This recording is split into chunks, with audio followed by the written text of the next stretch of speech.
Alors maintenant qu'on sait écrire des molécules, on va pouvoir assembler ces molécules pour pouvoir faire ce qu'on appelle des réactions chimiques. Alors avant de pouvoir se lancer vraiment dans les réactions chimiques, il faut garder en tête plusieurs choses. C'est que premièrement, donc, on a toute une série de corps qui sont diatomiques. Donc je rappelle que c'est le N, le O et le H, plus la colonne 7A du tableau périodique. Ils se baladent toujours par deux.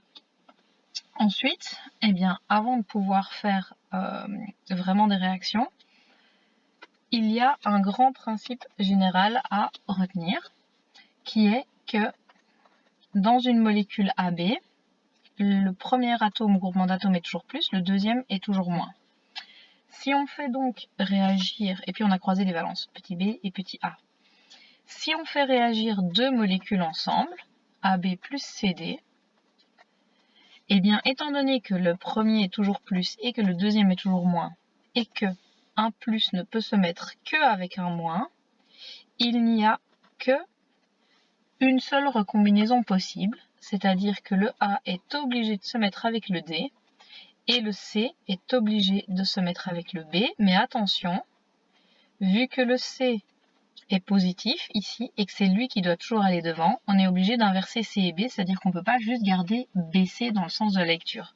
Donc on ne peut pas écrire A, D, B, C, ça c'est pas juste parce que le plus doit toujours être devant. Ensuite on va recroiser les valences et puis pondérer la réaction.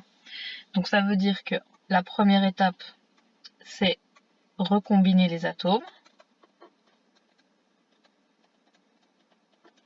La deuxième étape, c'est faire le chiasme au sein des nouvelles molécules, les deux qu'on a écrites. Et la troisième, ça va être de pondérer la réaction de façon à avoir le même nombre d'atomes à droite et à gauche.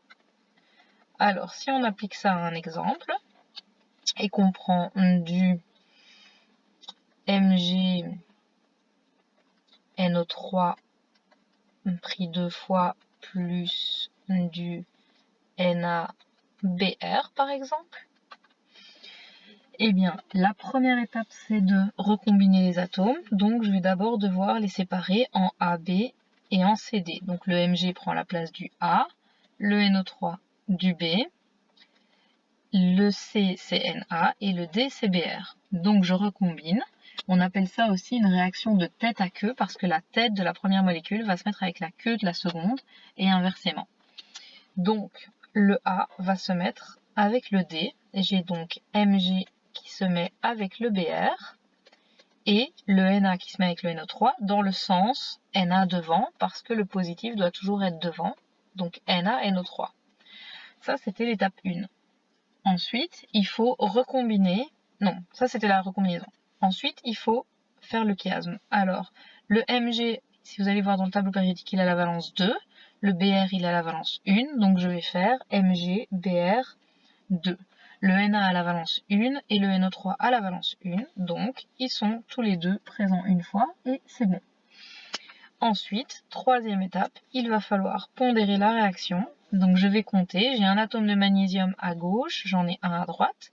J'ai 2 N à gauche, je n'en ai qu'un seul à droite, donc je vais mettre un 2. Ce qui fait que j'ai 2 sodium et j'en ai qu'un seul ici, donc je vais mettre un 2. Et ce 2 me met 2 Br, et j'en avais bien 2 là, donc mon équation est correcte, elle est correctement écrite et elle est bien pondérée. Ça, c'est un très grand principe, donc le principe ABCD ou tête à queue ou double substitution que vous devez connaître parce qu'il va vous poursuivre jusqu'en réto et après si vous faites de la chimie. C'est vraiment la base de la base pour pouvoir faire une réaction. Donc dans une molécule, on a un plus et un moins. Et quand on a deux molécules qui réagissent ensemble, eh bien on a le A qui se met avec le D et le C qui se met avec le B et on l'écrit dans ce sens-là. Maintenant, de cette grande règle générale, j'ai deux sous-règles qui vont être dérivées de cette règle-là. Donc, la première dérivée, c'est quand j'ai un A plus juste un B. Et bien du coup, j'ai deux possibilités. J'ai un AB ou j'ai un BA qui peut se faire. Alors, pour pouvoir déterminer ça, il va d'abord falloir chercher qui est positif et qui est négatif, c'est-à-dire grosso modo qui est un métal et qui est un non-métal. Donc le premier point, c'est de chercher l'atome, on va dire, vu que c'est A est un atome et B est un atome, donc l'atome qui va devenir positif. Donc en gros, en général, ce sera le métal ou alors l'atome qui est le moins électronégatif entre A et B. On sait que celui-là, il va se mettre devant dans la molécule. Ensuite, la deuxième, c'est de recombiner les atomes dans le bon ordre. La troisième, une fois qu'on les a mis dans le bon ordre, c'est de faire le chiasme. Et la quatrième, c'est de pondérer. Donc ici, BA ou AB, en gros, ça va dépend si A est plus ou si B est plus. Si A est positif, il va se mettre devant, donc ça va donner AB. Si par contre c'est B qui est positif, et bien du coup c'est lui qui va se mettre devant. Alors exemple qu'on a déjà utilisé, c'est Mg plus O2.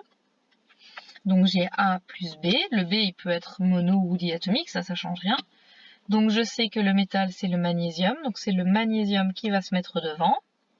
L'oxygène se met derrière, j'ai recombiné les atomes dans le bon ordre. Je chiasme, j'ai besoin de mettre un 2 et un 2, et donc il se simplifie, donc ça reste MgO. Et ensuite je vais pondérer, j'ai un magnésium, deux oxygènes, donc il me faut un 2, et deux magnésium, donc je vais mettre un 2 ici. Ça, c'est la première dérivée qui est relativement facile.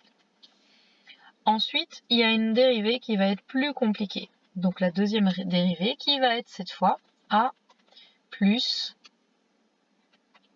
BC. Et bien là, le A, en fait, il va aller casser le couple CB et il va aller se mettre avec l'un des deux. Mais comment est-ce qu'on sait qui va faire quoi? Eh bien le A, s'il est positif, il va se mettre avec un négatif, c'est-à-dire qu'il va se mettre avec C, et il va laisser B tout seul.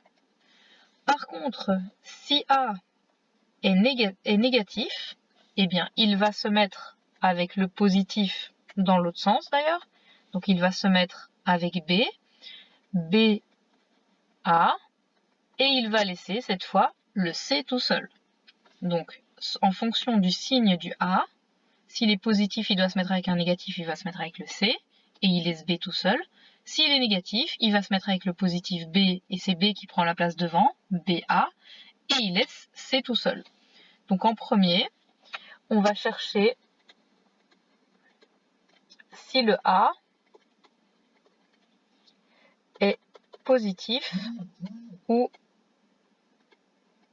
négatif. Une fois qu'on le sait, on va recombiner les atomes.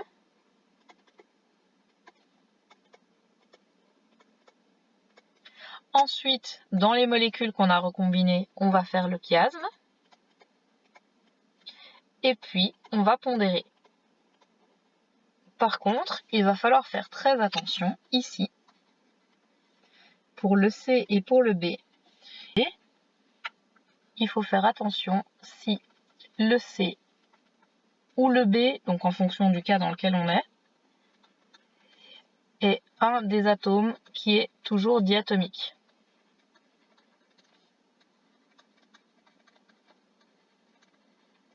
Donc si c'est pas le cas, il se passe rien.